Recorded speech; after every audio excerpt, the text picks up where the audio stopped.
Thank you for joining us. My name is Dr. Dustin Byrd. I'm a professor of philosophy and religion at Olivet College.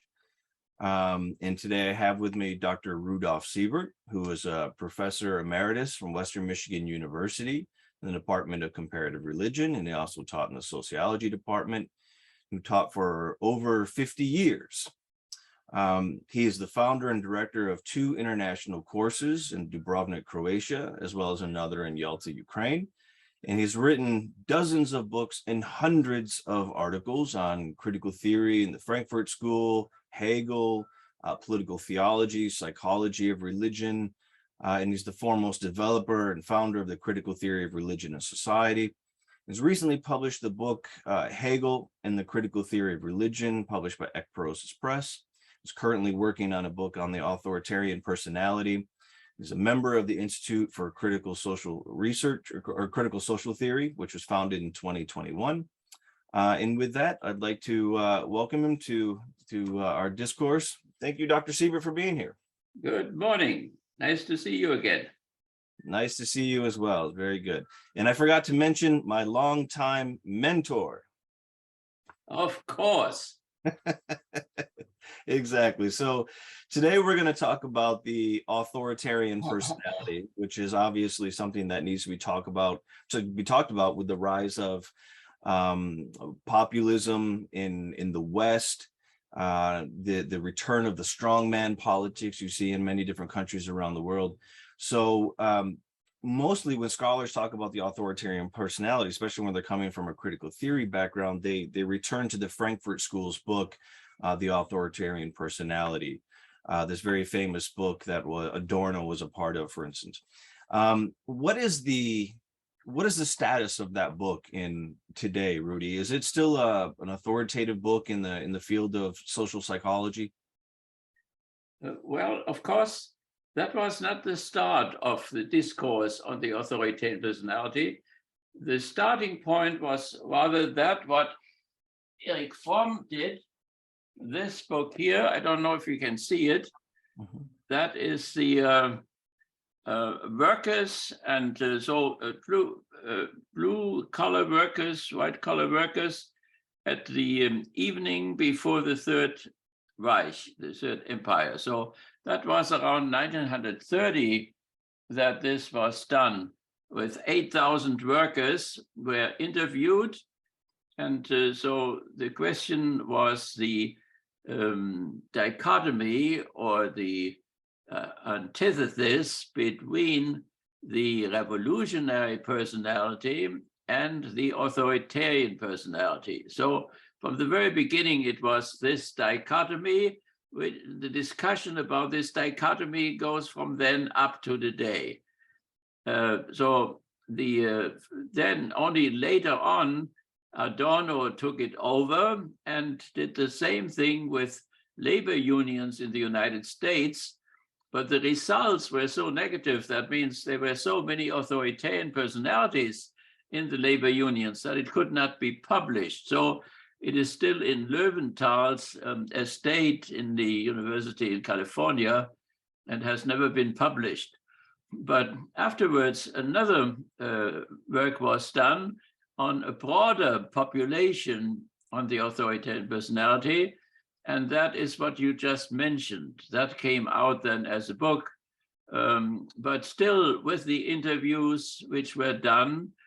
And that was all about the dichotomy of the authoritarian and the democratic personality. And the reason for Fromm's work was to find out how many people would be for Hitler. So it was 3 years before Hitler came into power that these interviews were done. And the result was that about 12% or so of the white collar and blue collar workers were on the right, that means were with the authoritarian personality, and about a similar percentage were on the left with the revolutionary personality. That revolutionary personality was later on called the democratic personality, and later on then the hoarding personality. So when Fromm came to Chicago, he could not use the word revolutionary personality because we are such a conservative country, and he did not want to lose all his friends in Chicago. So then he changed it from the revolutionary to the democratic personality. But it is always the same dichotomy, the same antagonism between these two personality types.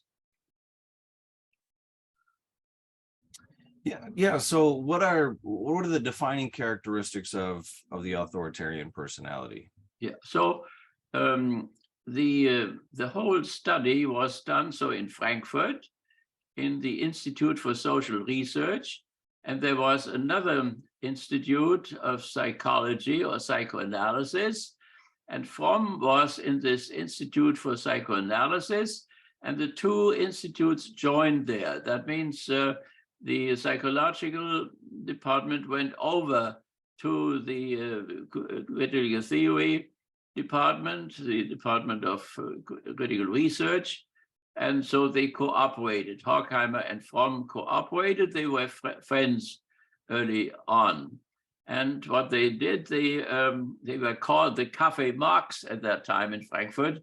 Jokingly, everybody talked about the Café Marx. I grew up only 10 minutes away from walking from this institute in the working class section of Frankfurt.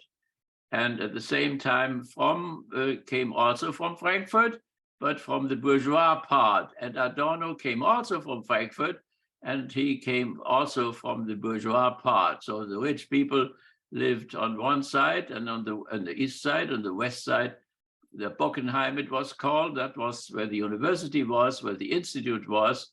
And that is where I grew up, without knowing, of course, anything of what was going on. So, and what they did, they combined Marx and Freud. They were not only Marxist. Horkheimer started with Kant. He was a Kantian first.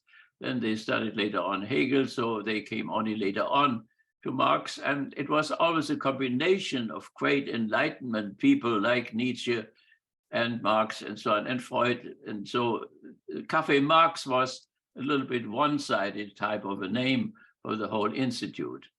And interesting enough, this combination of Marx and Freud was arranged by a businessman with conscience, Weil is his name. And his son was very interested for these intellectual things and worked in the institute. And so the father had made a lot of money by bringing food from South America, Latin America, to Europe during the embargoes, during the starvation in Europe, and had become very rich. And he wanted to use this wealth now in order to enlighten people about the capitalistic system and its problems. And so he financed this institute in Frankfurt, and he founded one in Moscow, a similar institute. And that was a very interesting situation because there the revolution had taken place, and there the communists now received that money. And of course, the businessman who gave the money had also the say. So he told them exactly what he wanted them to do. And so there was, for some time, there was a cooperation between the two institutes in Frankfurt and in Moscow. And they did the same thing. So they combined sociology and psychology in terms of a social psychology, and studied in these two different disciplines, the authoritarian personality and also the democratic personality. And they were, of course, on the side of the democratic personality. They wanted to promote the democratic personality. And of course, socialism was considered to be populated by democratic personalities, which was a little bit too optimistic because later on, obviously, the authoritarian personality arose also in Russia, and something like red fascism developed out of this. So that is the context. The Weimar Republic, the first time that Germany had a republic, the first time that Germany had a democratic republic, and there were great people like Rosa Luxemburg and Dr. Liebknecht who led the Spartacus movement, which all was very much full of democratic personalities who were prosecuted by the militias, and the militias were full of authoritarian personalities, and these authoritarian personalities finally killed Rosa Luxemburg in the canalization of Berlin. They drowned her, and they also murdered Liebknecht and repressed the whole Spartacus movement, remembering that great liberator of the slaves in at least attempt in a generation or so before Jesus, the Roman Empire, and tried to overthrow the government in the patrician government in Rome, but was beaten, and then 10,000 slaves were crucified on the Via Appia Antiqua, which is still there today, and I think we went there and visited it once. So, and there is always the issue if Spartacus himself was crucified or if he fell in battle. And Catholic historians always want him to have fallen in battle, because otherwise he would come too close to Christ. So this is the historical background, and in which context this institute in Frankfurt and in Moscow too operated. So they were all democratic personalities in that institute, and they were afraid of the coming and rise of the authoritarian personality, and developed a scientific model or instrument in order to be able to predict the coming of the authoritarian personality.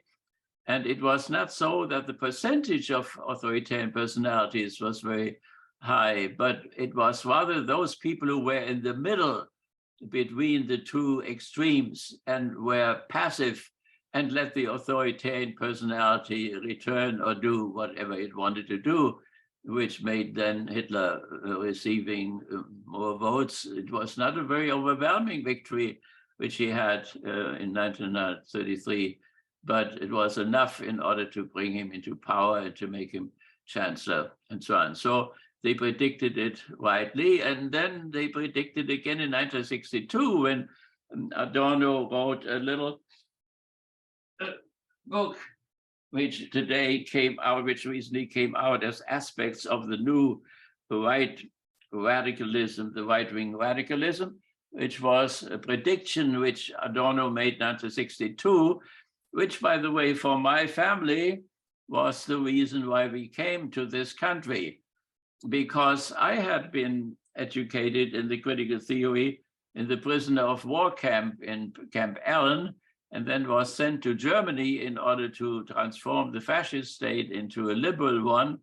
And so I did this from 1946 on, when I returned from the prison camp, up to 1962. And then on the basis of Adorno's writing, we had the impression that maybe it could happen that the authoritarian personality would rise also in the United States, and that it would be more important to fight it and to resist it here, because if the authoritarian personality could do so much damage in small Germany, what could it do in a country of 300 million people? And so therefore it was now more necessary to fight against the authoritarian personality in the States and to promote the democratic personality than it was in Europe. It was still a problem in Europe, but it was under control, it seemed at that time,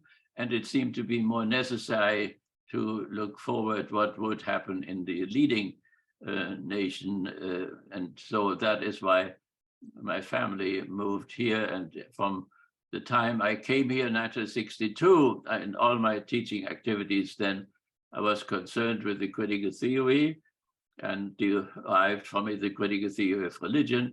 But we were, no matter if it was in religion or if it was in the secular section, the authoritarian personality is in both dimensions. You can find the authoritarian personality in the secular realm and also in the religious realm. And you can see that today Fox News would be in the secular realm, and the Eternal Word would be a Catholic network, would be in the religious realm, and sometimes they have the same person, like Raymond Arroyo, who is an anchorman in the Eternal Word, and is at the same time very active also in Fox News. So we have a personal combination of both of them, the religious and the secular. So back to this starting point then. So the real starting point is Fromm's work, and it was taken over by Horkheimer, and so the Institute worked in psychology, psychoanalysis really, and in sociology, and approached the dichotomy of those two personalities in these two dimensions of sociology and psychology. That means really concretely Freud and Marx.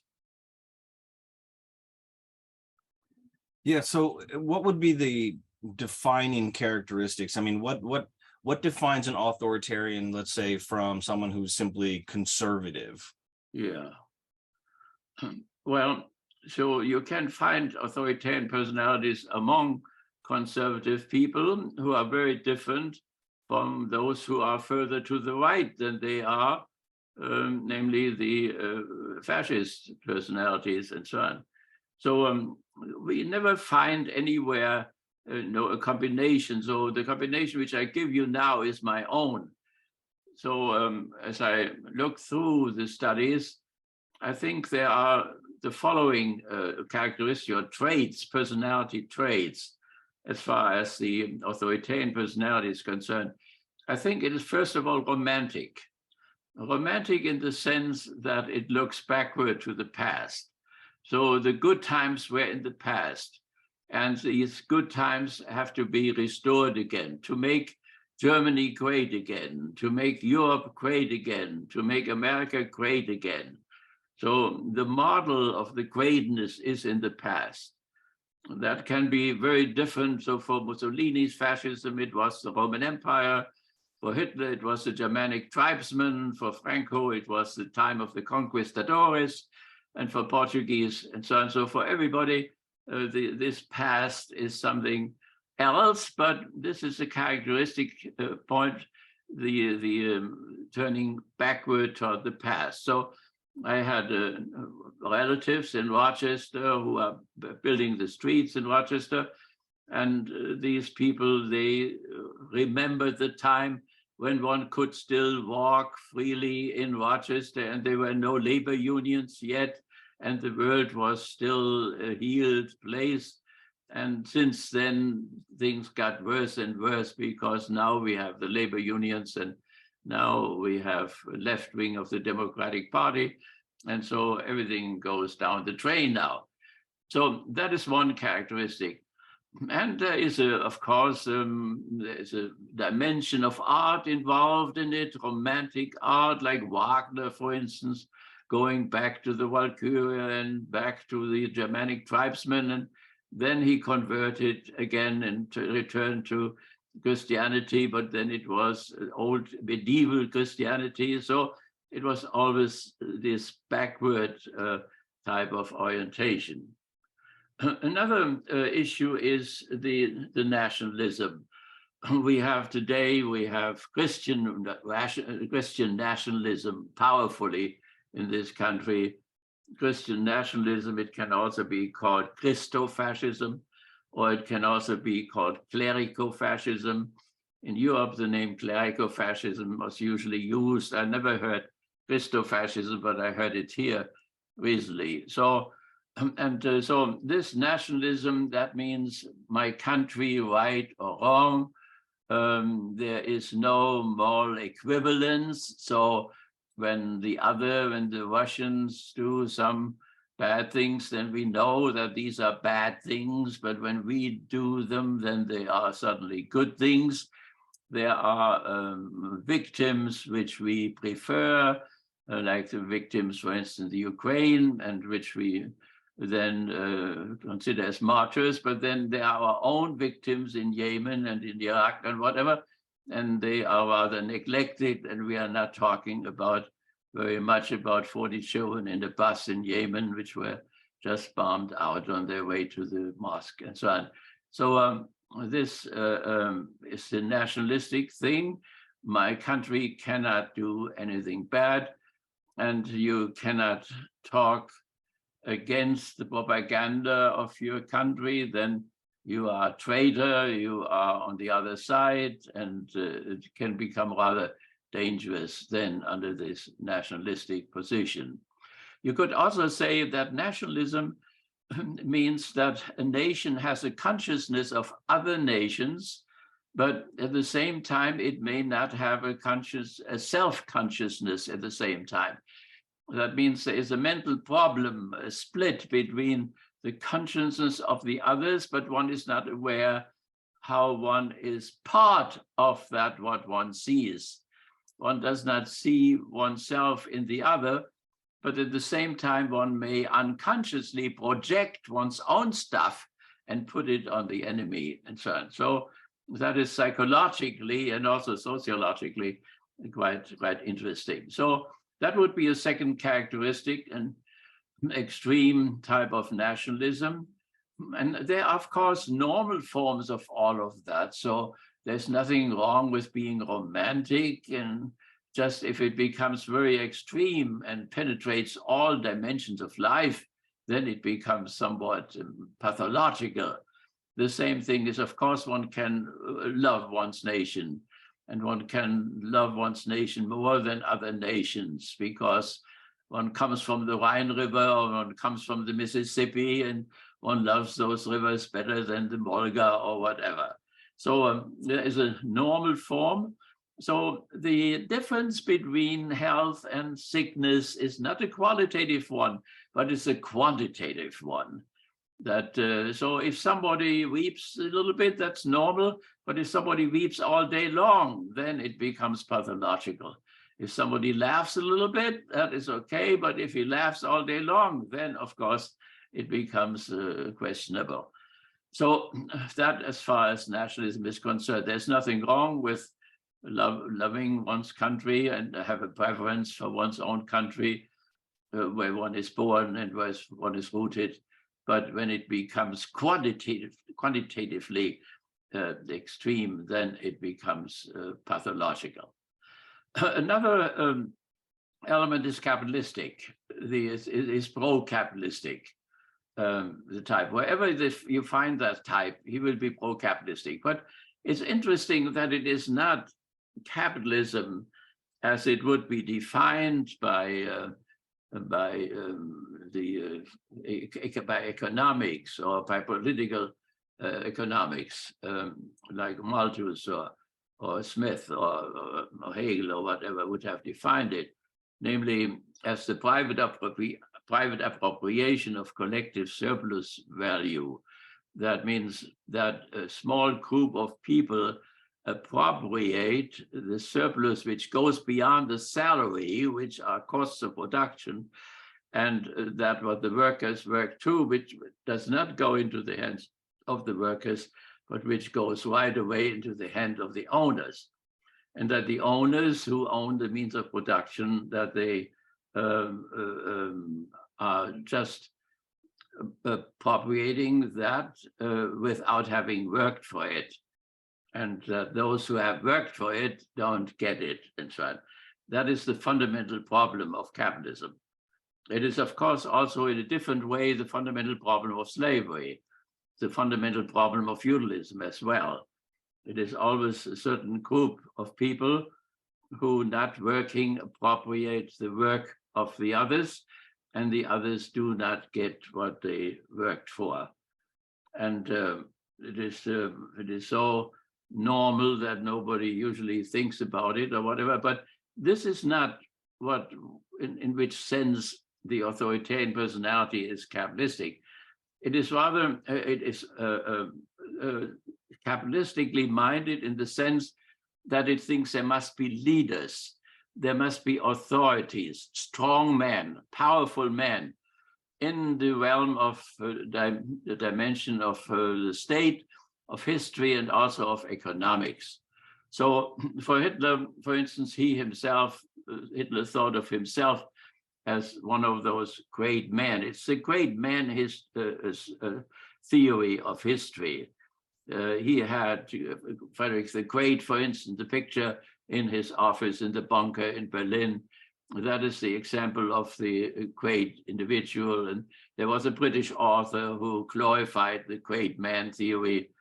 The great man is also present in Hegel's philosophy of history, but he is not really the one who makes history. It's the masses as well, and its providence makes history as well. And so for Marx, it is a class which makes history, so not individuals. And so, but nevertheless, what fascinates the authoritarian personality is that great man in economics. And for instance, here for Hitler, that was Henry Ford here in Michigan. Henry Ford disciplined the people in Michigan. Without him, they would have gone fishing all the time and would have played cards or whatever. So the great man, gives meaning to the masses. Henry Ford told the workers to put a suit on, to put a tie on, to sit for 8 or 12 hours at the assembly line. If he turned on the speed and they didn't come along, he had thugs who would beat him up while they were working at the assembly line. So they had to be religious. They had to belong to some kind of a religion. They had to have 2 children, and they had to earn enough so that they could buy their own product, the T model. So that was the predecessor of the Volkswagen. Hitler gave the Volkswagen its form. He painted the form of the little Volkswagen. But the real idea of the Volkswagen and the highways, the Autobahn and so on, was a Fordian idea. So therefore, Ford came to Berlin, and Ford was decorated in Berlin for his great accomplishments. So for Hitler, Henry Ford was the great man in the economics. And so was also somebody who would not tolerate labor unions. There was a big struggle in Flint and other places. So Ford didn't want to have any labor unions. He used African Americans who came from the South as strike breakers in Detroit against the white guys. He was a racist, but he used the black people against the white people in order to break their strikes. And there was a sit-in strike then in Flint, where the Federal Army took the side of the workers and not of the thugs, which the Ford company brought in order to discipline the workers. So the New Deal as a contract between the American bourgeoisie and the American working class, which lasted up into Biden now. Biden is still a representative of the New Deal, including now also the environmental New Deal included, but it is still the idea of a contract, a peaceful contract between the classes who would try to show that the bourgeoisie would be willing to make concessions in order to satisfy the working class. And I think in the meantime, the abyss between the classes and the incomes and so on has become so deep that the New Deal does not function adequately anymore, and that there are a lot of angry people who cannot be satisfied anymore by this contract. And we will see the result of this change in the election in a week from now, and then also 2 years from now. So that is an element of the present crisis in which we find ourselves. So nevertheless, that would be what we call, the capitalistic component in the character structure of the authoritarian personality. And it is very important that if attempts are made like Bernie to bring social democracy into it, then this authoritarian personality will be very much against it, will be for capitalism, against any kind of a Scandinavian model or German model of social democracy, which is a very mild form of socialism, which does not do away with the ruling class, but which taxes the ruling class and That means takes a part of the surplus value and taxes it, and then brings it back in forms of free schooling, free education, or free health insurance, or whatever is free. It cannot be free, it must come from somewhere. And it comes from the surplus value which the workers collectively produce but do not appropriate, but which is appropriated by the ruling class, and then the ruling class will be taxed on this. And that is how the product of the workers returns to them in the form of free schooling or free education or whatever.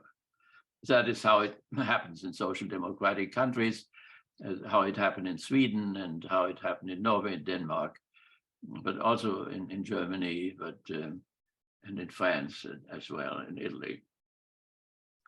Okay, so these were, then we have some psychological elements. When the critical theorists speak about the authoritarian personality, they do it in Freudian categories. So in terms of the category of the ego and the id, and in the id, the aggressive forces and the death drive, and the also the libidinous forces, not only narrowly sexual in a phallic sense, but in a broader sexual sense. And then also the superego, the ideals and the values which people have, and then the reality factor in terms of the ego, and then its orientation toward the outside reality of society. So in that sense, then the authoritarian personality has strong sadistic elements. Sadistic elements which are rooted in the aggressive side of the character structure, which is directed particularly against the weaker people, sadistic. So when Trump talks about a journalist who was handicapped or whatever, and makes fun of him, that is a mild form of this type of sadism. Dr. Sade invented it. So then of course also a strong ego, the alpha element. The whole authoritarian type of an ethics is a social Darwinistic one. That means the struggle for power. And in general, while Christianity had taught that what man is naturally by nature, namely an animal, that this is something which ought not to be, Christianity taught, but the authoritarian personality and the extreme, the fascist personality, thinks that, and already the bourgeois revolution saw that this is something good. To be natural is good. And that means if you just feel happy, when you're happy, that is okay. So whatever somebody does, we say, well, but he is happy. And that is then an ethical justification. Of course, a bank robber is also happy when he robs a lot of things. And then, but we wouldn't say, okay, so, but he is happy or something. The murderer, the more he murders, the more he may like it, and he may be happy, but we would not normally say, well, as long as he is happy, let him murder or whatever. So it is a nonsense type of position, but it is massively spread all over the place that we just automatically say that, so well, but he is happy, so therefore it is all right. So the in general, of course, the disciplining of the id is always painful and people resist it, but to let it go is of course pleasurable. And so the authoritarian personality on one side disciplines it, but also lets it go, particularly in its fascist form, lets it go, and that is tremendously pleasurable. And so there will always be mass movements somehow which will follow it. So that is the sadistic opponent, but there's also another one which is more of a riddle. Namely, there are also masochistic elements in the authoritarian personality. That means the authoritarian personality is willing to suffer. for the cause and rather go to extremes in terms of their suffering. I was in the Battle of Aschaffenburg, and an American officer wrote a psychological book about the Battle of Aschaffenburg and what he wanted to study in order to understand the Middle Eastern situation better was to see why people who are in a completely hopeless situation still go on fighting fanatically. Because the American soldiers who had crossed the Rhine River thought they were told there was no resistance anymore. And suddenly, when they crossed the Rhine in the Main, they suddenly found the second Siegfried line, and there's this fanatic resistance, which lasts 3 weeks. I fought against General Patton. And so how is that possible? And so that is a characteristic of the authoritarian personality. He is willing to go to prison. We have one of the Trump people now who is 4 months in prison, and he enjoys the whole thing, and he gains status in that whole thing. So it is not that it outlaws him or whatever, but people say, you know, he's a great man because he suffers that for his cause, and it makes it very attractive. And if we would put Trump into prison, that would have the same effect among those people who are authoritarian ones. And he has described it well when he said, you know, if I go to Manhattan and I kill some people, they will follow me anyway. That describes beautifully the authoritarian personality of the leader as well as the followers. And by the number of possible or potential authoritarian personalities, you can predict who will win the next election. So, and then comes the issue of racism. Of course, that is a component, but not all authoritarian personality, not even all fascists, are equally authoritarian, are equally racist. So Hitler was an extreme in that sense, and extreme in terms, of course, of the Jewish people.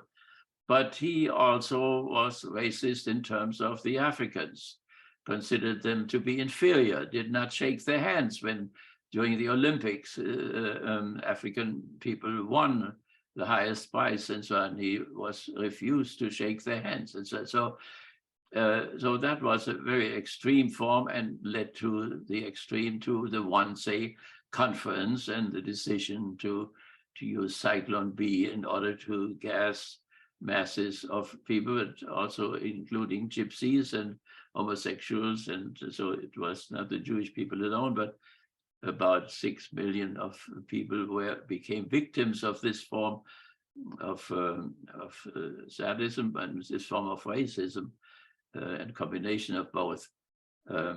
So that the Mussolini was less of a racist and less of anti-Semitic. He imitated a lot of Hitler, but so did other leaders in Yugoslavia, or in Croatia rather, and also in Portugal and in Spain. But in Portugal and Spain, the racist element was much lower than in Germany, for instance. But then they all went along, they all rounded up Jewish people, including the Baltic states and in Romania and in Hungary and so on. So it went all over the place. But the leading people who were driving the whole thing were people like Himmler or Hitler or the Wannsee people, by the way, many of them having a doctorate. Some of them were stupid, like the leader of the SA, but others had high degrees, and among them was even the man who formed the Nuremberg laws, according to American models, by the way, but who would oppose the gassing of the Jews.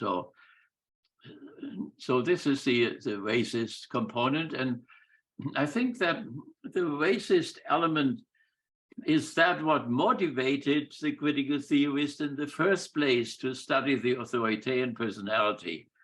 That means there is always, when they study the authoritarian personality, they always study this anti-Semitism element.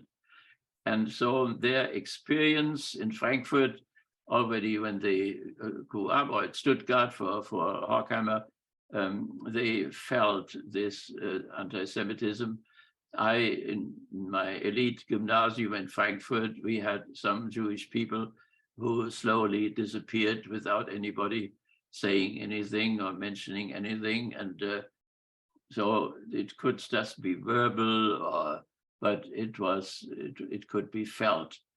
And so already before the synagogues were burning, I was there when the Frankfurt synagogue was burning. I came out of the swimming pool, and there was the synagogue where the Fromm family went, and the Adorno family went, and who had great scholars and mystics and so on who were part of the synagogue. So there are different degrees of racism, and different authoritarian personality have this. It is possible that we have an authoritarian personality who has no racism whatsoever, and in the real sense, not in the phony sense where somebody says, my best friends are Jews, or my best friends are Black people, and in a phony way. So in order to hide their real position. Okay, so these would be the fundamental characteristics of the authoritarian personality, particularly when we extend it then further to the right, beyond the conservative people. And we must really make a strong differentiation between what real conservatism is, like Eisenhower. Let's see, Eisenhower was a real conservative. The real conservative knows that if you want to conserve, you do have to change. So it was Eisenhower who warned us of the military-industrial complex, which now again makes this horrendous profit with the war in the Ukraine. So it was really the military-industrial congressional. He left out congressional, say, finally in the last version, but he did warn us seriously. So that is a real conservative. That is a man who did not want to talk to Werner von Braun, the SS colonel, and the 200 SS men who we brought along in order to get us to the moon. It was Kennedy who befriended Werner von Braun and then let him work. And he would have gotten us to the Mars in the meantime if we had allowed him to do this. And there is a very tragic thing which we have in our politics, that while there was an alliance, an anti-authoritarian, a pro-democratic, in a certain sense, alliance between Russia and the United States, and Hitler hoped that it would break down.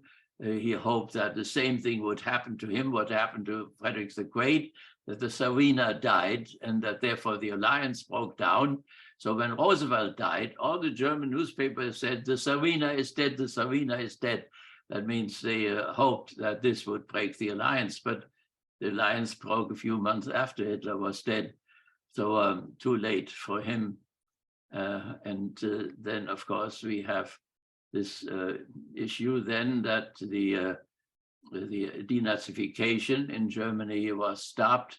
The Nuremberg trials were stopped in order to get the German population on the side of the United States in their struggle against communism, against Russian communism, and that reaches up into the present situation. So, and we have to reflect about that, what we want to do about this right-wing alliance now. Okay, so that is, what I could say at the moment about these characteristics of the authoritarian personality. So one of the things that we often think about when we think about the authoritarian personality is that they're always for law and order, law and order, law and order, no rebellion against the law and order. So they're for statics, for society to remain as it is, even though they have that backward-looking orientation. But what we have found recently, especially with the latest explosion of populism, is that the right, the far right, the authoritarians are more than happy to enter into essentially in a state of exception when it comes to the law and to overcome the law, to try to overturn the law. We see that here very clearly in the January 6th attempt to stop the transfer of power. and to stop the Constitution. So the very document that they're constantly waving, the Constitution, little pocket Constitution, they're more than willing to overthrow it, to go against it, if it means the preservation of power for, in this case, their party, or at least for the people that, or the party that they think represents their interest. What was the relation between law in the authoritarian personality? Does it need to be reflected upon and changed in some kind of way? Or is this just the way it is, and our assumptions about the connection between law and authority wrong? Yeah, I mean, there is in this law and order thing, there is, of course, some truth in it. So I grew up there, as I said, a few minutes away from the institutes for social research at the university. And every Saturday, people accumulated in front of my window in this Falkstraße. It was the name of the street. And they marched against each other. So from one side, there came the people with the swastika, and from the other side, there came the people with the red flag and the hammer and the sickle. And then under my window, they beat each other. I mean, it was regularly a chaos there. And then the police on horses came and they beat on both of them. And then the wounded were laying there from both sides. And then the hospital cars came and picked them all up and so on. So there was a tremendous turmoil, and it seemed somehow that the democratic constitution, which was new in Germany, did not work. It did not get things done. So in a certain sense, the right-wingers had a definition of religion not only to define the enemy, Carl Schmitt, but also politics is the art to get something done. And there were all these parties, and they were continually talking with each other and talking, and they didn't get anything. They didn't get the streets clean, and didn't get the murderers from the streets, and so on and so on. So in that sense, the authoritarian personality is anti-democratic because democracy seems not to be able to control people and to establish peace in the streets and security of people. So people get into the houses of people and don't respect property and so on. So that is a serious part, and that can be taken seriously, that they are for law and order. But then there are other things which are coming in, namely that they have a certain lust for punishment. They enjoy punishment. They enjoy the criminalization of people, and then they put them into prison, and also the death penalty. They have a death penalty. Sometimes the worse the punishment is, the more they like it, and so on. So we see that, unfortunately, we see that in the struggle about the abortion. What sense does it make to criminalize the women who are already so much in trouble and so on? And the fantastic thing is that those who are against abortion, that they don't want the people to go into prison.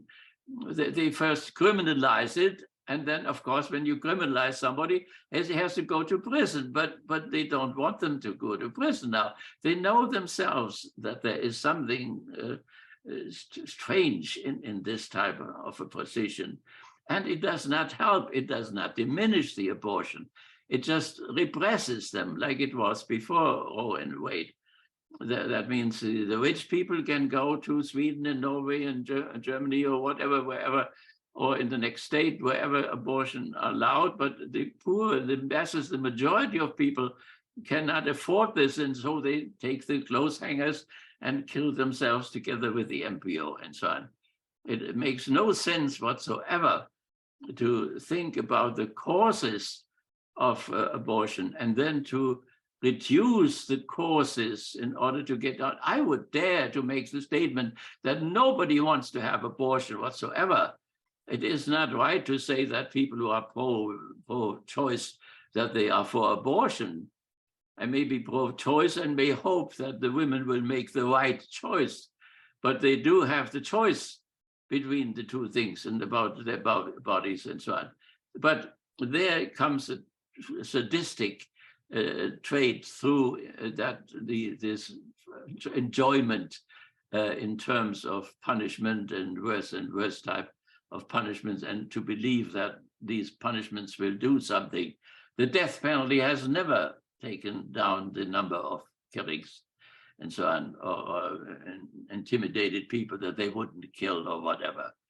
Wherever we have the death penalty, we have higher numbers of killings than in other states which doesn't have the death penalty, like Michigan or around Chicago and so on. Okay, so that as far as law, there is a rightful demand that there should be law and order, but including also to, as long as you have borders, of course, the borders should be protected and so on. So it is also here, it is not qualitative, it's quantitative, to what extreme people want to let others come in or not let the others come in, and how many and whom and whatever. So the law and order, there is some truth in that issue, but it becomes distorted then in terms of the authoritarian personality. A democratic personality cannot be lawless. A democratic personality cannot have an irrational type of freedom, an irrational freedom concept. The people who made the Constitution knew that you could not have democracy without virtuous people. That means people with a rational type of freedom. We have the freedom of speech, but we cannot shout in a theater full of people, fire, fire, and so on, and they all stampede themselves to death and so on. There is a limitation to that. We cannot put a bomb on the head of Muhammad in the middle of Paris with all its racial and religious tensions and so on. So there must be, with freedom, there must be responsibility. It must be a rational freedom. Habermas has formulated that very well on the basis of Hegel's philosophy. So, and I think that what has gone wrong in our country is that many people have an irrational concept of freedom, that they can do whatever they want to, and then they find out that they can't. And that is why we have more prisoners in our prisons than anybody else. So that is something which we definitely have to learn fast, that it must be a rational type of freedom, which also means that with rights, that there come obligations, and that one thinks of the consequences. When my freedom destroys the freedom of somebody else, then there is something wrong with my freedom. And so I have to learn to connect it with rational thinking at the same time. It always appeared to me that when you're looking at authoritarians, no matter where they are, they seem to be saturated with what can be called proteophobia, which is the fear of the ambiguous, that they think in binaries. Things have to be this or that. You know, they're at home only when they're in their country and around their people, whereas people with more democratic personality are at home wherever they go. They can go around the world. They're open, they're curious. In the authoritarian personalities, not. You know, LGBTQ folks, to them appear ambiguous. They're not male, they're not female. What are they? That's very discomforting. Therefore, they have to be rejected. It's just male and female. Race is the same type of way. You know, there's Africans, there's Europeans, there's Asians, there's nothing in between. And the people that racially intermix, you know, somehow cause this kind of this anxiety in them. And therefore that has to be rejected. It has to be suppressed, and it has to be outlawed if they have power. So it always appeared to me that this type of authoritarianism can't deal with the complexities of living not only in the 21st century, but just living in the modern world with all of its gray issues. It has to be solidly black and white, A or B, one or two. That's it. Nothing in between. Yeah, I think a good way to characterize the authoritarian personality is to connect it with the adjective of inclusive or exclusive. Also empirically, you know, how you can, when you talk with somebody, or you can say to what extent somebody is an authoritarian personality. And certainly there is an element of exclusiveness. That means the border issue, you know, to exclude these people who come from the South, and or to prefer people who come from the Scandinavian countries or who are well educated, and others who are not so. So all kinds of people are excluded. When we look at the President Trump there, whom he excludes, the Muslims and whatever. So while the democratic personality is more of an inclusive one. So I think that is a fundamental characteristics of both of them. And then, of course, also this cannot go to the extreme. You cannot possibly include everybody. That would lead to chaos probably.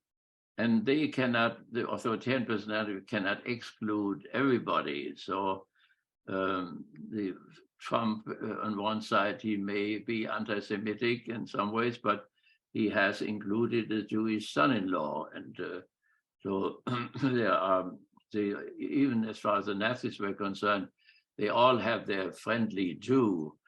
Hitler had his doctor who treated him and treated his mother and so on, and he treated him well, protected him and so on. So the SS guys had Jewish girlfriends very often and so on, Jewish concubines. And so there is, in the excluding authoritarian personality, there is also a minimum of inclusiveness, otherwise he couldn't even exist.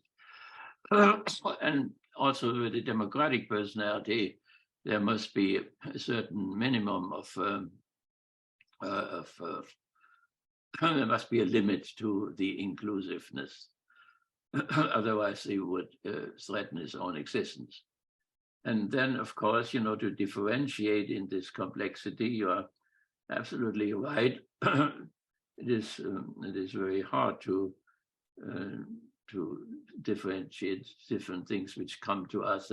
Let's see, the issue of war and peace and so on. It's very, it's very complicated, and overstresses the rationality which most people have.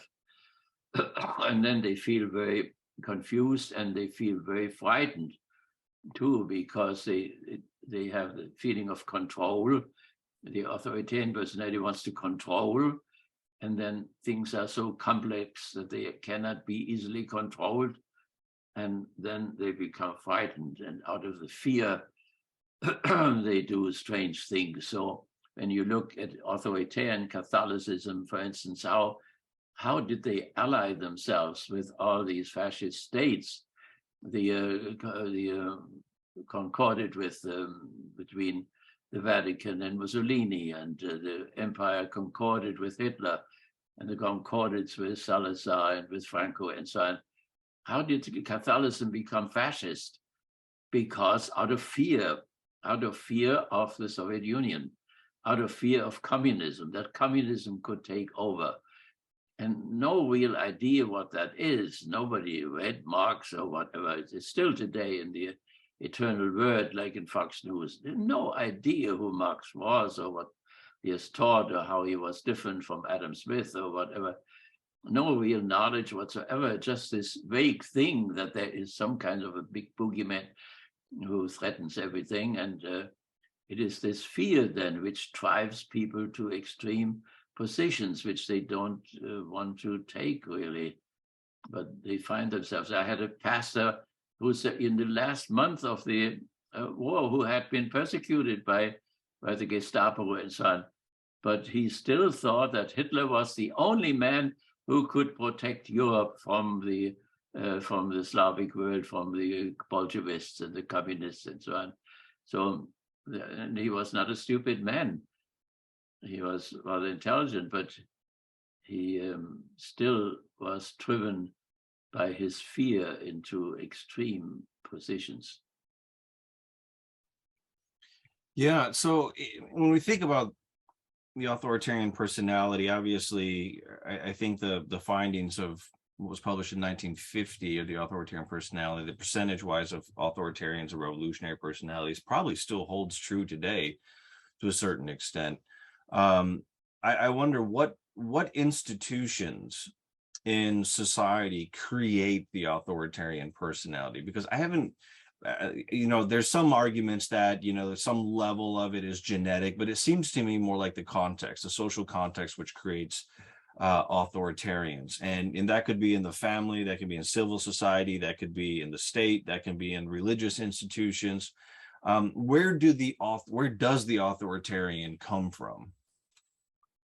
Well, I mean, the Frankfurt School, starting with Freud, they would certainly say that it has something, also it may have a biological type of a basis or psychoanalytical type of a basis in terms of the structure of the id, or the structure of the ego, or also of the superego. But the book which Horkheimer wrote together with Marcuse and Fromm, it was published in France then, that was about the family. So they talked about the authoritarian family, and they talked about the authoritarian state, and they talked about the authoritarian religion. So it's in all three of them. And it was certainly, the family was very important, the family education. How many guns are there? Which role do guns play when we educate children, and what military movies, war movies, and so on? All that may, contribute to the formation of the authoritarian personality. The example of the father, and the father behaves like a sergeant in the army or so. It may all kinds of little authoritarian personalities in the family growing up that way.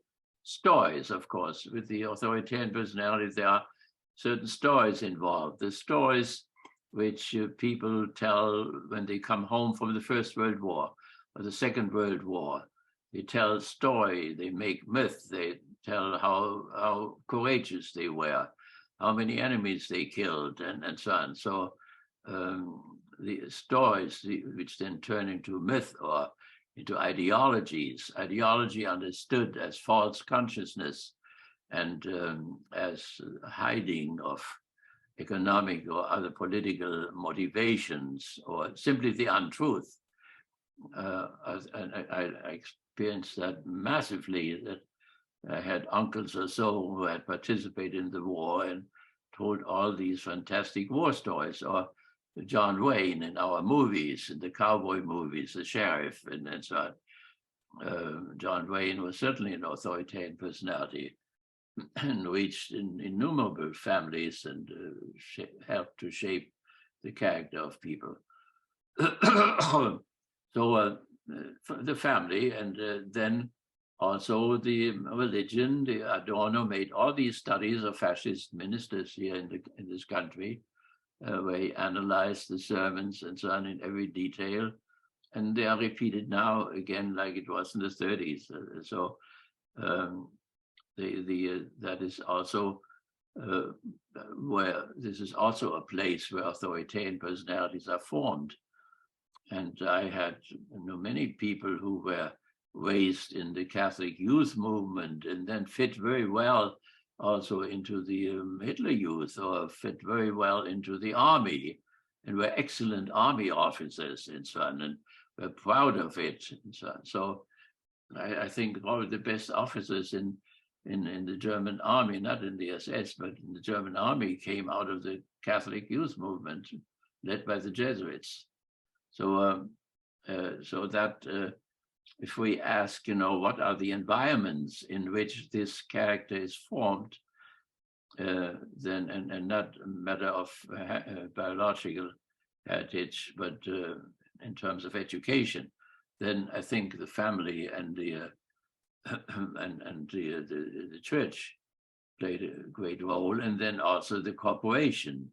We never had economic democracy here in this country, and so our corporations are all organized in terms of the authoritarian principle and authoritarian personalities.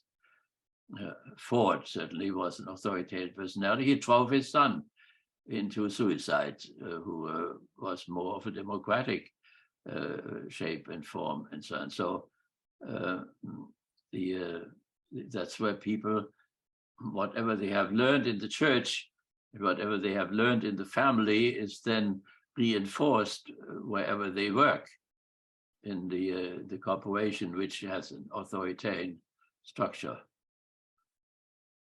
Yeah, it's very interesting that Trump's older brother, Fred Trump Jr., also was driven into suicide by this massively authoritarian father, which, you know, it suited Donald well, you know, to please his father by being this little authoritarian and bullying people and whatnot. But his older brother, who was more of a democratic personality, who didn't want to go into business, didn't want to go into the corporation, but wanted to become an airline pilot because he liked to travel and see the world, that was this cardinal sin for his father, the authoritarian. And he called him something like a glorified cab driver or something like this. And the man unfortunately drank himself to death. But it seems to me that you know, the family plays that initial role of creating the authoritarian personality among little ones by emulating their parents, especially the father, if they're more traditional family. And then they get into the civil society that's antagonistic, where that authoritarian killer instinct, you know, serves them well. And if it doesn't, you're going to be a loser. You're going to study art. You're going to study social work. That's a loser, you know.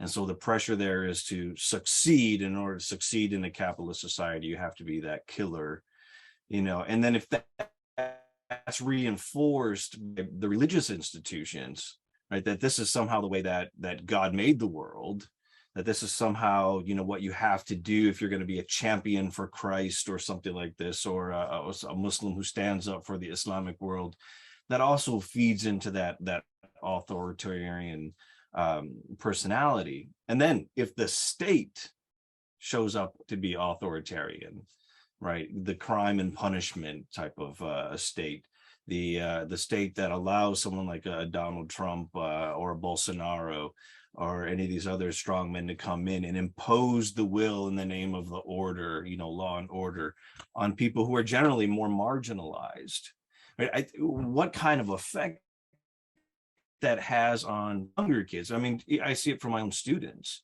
that if, you know, students from maybe 7-8 years ago were much more open to ambiguity, open to the grayness of life, open to others. And now I'm starting to see the ones that came into their early adulthood under Trump being really crass, you know, ready to make fun of people who are marginalized, you know, ready to bully people. And it comes out in their papers, it comes out in their writing. You know, who do they idolize? They idolize these authoritarian personalities. And so it seems like there's all these large institutions within our society that create these people. And this is probably why it's so important for people of the democratic personality not to withdraw from the state, not to withdraw from civil society into private right, for instance, but to be in public, be in the public life, be in the public world, and do whatever they can to counter this, because this is powerful. I mean, let's be honest, we live in a very antagonistic civil society. And right now we're living in a time where confusion is rampant because of, you know, the proliferation of social media, the proliferation of fake news, alternative facts, things like this, where people are so confused. And there comes this one clear voice that says, no, A is A, B is B. Right. And it gets rid of that confusion. They find a home there. And before long, they're part of this authoritarian movement and or a cult. Right, which is very similar to the political. What I mean by that is the political cult of someone like a Donald Trump, where he could even leave the stage and someone else can take his place, but the cult will remain. Exactly, yeah. And it's very hard to resist. When I think, you know, how I grew up in Germany, I had an uncle who was a judge. As a judge, he was the absolute master of the whole district over which he presided, and he took us out and we walked through the mountains there. And so the boys couldn't drink water. They had to be strengthened and they had to be hard and disciplined and march without doing it. The girls could drink something because they were just girls, and they didn't fit into the whole thing anyway, but the boys had to do this. And that made you proud. That means there was a recognition involved. You were recognized, and we need recognition as we need food. And so little guys who should resist that, it's very difficult. And then in the corporation, it's the same way. It needs a tremendous amount of guts to stand up in a fascist state or stand up in an authoritarian corporation and so on for this democratic ideal, which somehow appears to be weak. We have this situation now in the Ukraine where yesterday I read an article where somebody said we should do what the Russian government did in the Cuban crisis and should now withdraw and so on. Well, that doesn't sound like manlike or to withdraw or to give in or whatever. It cannot be done. That doesn't fit this authoritarian type of a style. So, and there is a problem. There's a real problem. How can one democratic and one can be democratic and one can still govern? The Hitler saw very clearly that the authoritarian character of the Roman Catholic Church was its strength. He had a great respect when he saw a cardinal with a uniform marching around. It reminded him of the Roman Empire. And the Protestant ministers there with their bourgeois pants on and so on, that was something he just ridiculed. So how can a democratic person succeed? How can he, a certain amount of order has to be established. So how can he do that? Will not people all run over him because he is so nice and he is so good and so on? So it is important to look at both personality types, and if we are in sympathy of the democratic one, to see how we make the democratic personality viable and functioning well in the family and in the state and so on. You see the personality, the authoritarian personality, the Roman Catholic Church was successful in keeping people together for the last 500 years. And the more democratic Protestant churches split into thousands of different groups. There is this horrible example of the Inquisition, the Holy Inquisition, which invented the waterboarding and inherited it to the SS and then to the CIA and so on. So people want to see results and they want to have more than talk. And so, but the democratic personality wants to have discourse. How do you make people more patient, that they are ready for discourse and not just fast action? So we are in a very difficult situation. So we could think of, the fundamental traits of the democratic personality and what one can do about those traits. Yeah, I mean, you see that a lot in literature of the far right and alt-right, the fear of gynocracy, the fear of women controlling and ruling, because that's not strong, that's not strength when men are controlled by women. You have to have that traditional male model and that's the only way strength is projected on the world stage, is through a male and not through a woman. And of course, we look at some of the most powerful and well-respected leaders in the world, and many of them, at least in the late 20th century into the 21st, have been women. Doesn't mean they're perfect. In some cases, like Margaret Thatcher, for instance, she had something to prove that she was tougher than the men. That was a certain pathology that she had. But, can we not consider it strength when women are at the forefront of equal rights, when women are at the forefront of bringing healthcare to their people? To me, that looks like strength, but that might be a democratic personality trait, as opposed to someone that says, no, what his strength is, the rule of the jungle. The powerful will find a way to have healthcare. The powerless, let them die in the streets, right? That's that old traditional aristocratic law of nature, right, at play. And that's what strength. So, I think you're right. I think we're going through at least in the West, a certain level of psychosis when it comes to, yeah, that's right. But I think that the authoritarian and this antithesis, that this is present in both genders, that it is present in the religious and the secular realm, that it is present in different races. So I think we can find the same dichotomy in all kinds of different dimensions. And so that one is a woman does not mean you cannot be an authoritarian personality. And also about socialists, I think at the beginning, Fromm may have thought that the authoritarian personality belonged, to capitalism, and that all socialists were democratic personalities. And then came the development in the Soviet Union, where obviously, because of the attacks from outside, 12 capitalistic countries marched into Russia, up to Murmansk, and then the industrialization, which hadn't been done and which they had to do, they became more and more authoritarian and less and less democratic and less socialistic, and finally ended up in red fascism long before the neoliberal counter-revolution became victorious. So I think that we have to, one could almost speak about the universality of both of these types. They can appear, different genders, races, nations, and so on. There was a question, is National Socialism only possible in Germany? No, I mean, everybody can get it. You can get it in the African state somewhere. Yeah, it's not hard to find authoritarian personalities on the left in today's use of social media. It's really easy to find. I mean, there's reasons why comedians don't go on university campuses anymore, because again, it's that ambiguity of making fun of this group or that group, but not in a mean sense, in a mocking sense, but in a way of not taking ourselves so seriously.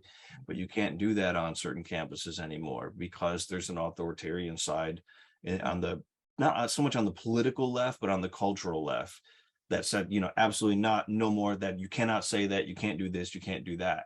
And these are other people who are relatively, say, culturally liberal or on the political left, but they're not allowed to say certain things anymore. Generally not by policy, but by culture, that the culture has shifted. And so it's not hard to find, I think, authoritarian personality folks on the left. I don't think they're as prominent as they are on the right. But yeah, it's certainly something that can affect both sides of the spectrum, but not in equal measure. I don't want to equivocate here. I don't think it's an equal measure. Certainly on both sides at some point. Well, Dr. Siebert, I think we're about at our time. It was wonderful to have you on this talk and to discuss the authoritarian personality. And we really look forward to your new book that you're working on. Mm-hmm. Difficult one. What's that? A very difficult one. A difficult one, yes, of course. So from what I understand, it's authoritarian personality in different parts of history and people and things like that. Is that what it is? Yeah. Mm-hmm. Wonderful. Yeah. Look forward to seeing. Thank you for your great questions. Thank you very much for entertaining my great questions. All right. Have a good day. Yeah, same to you. Thank you. Thank you.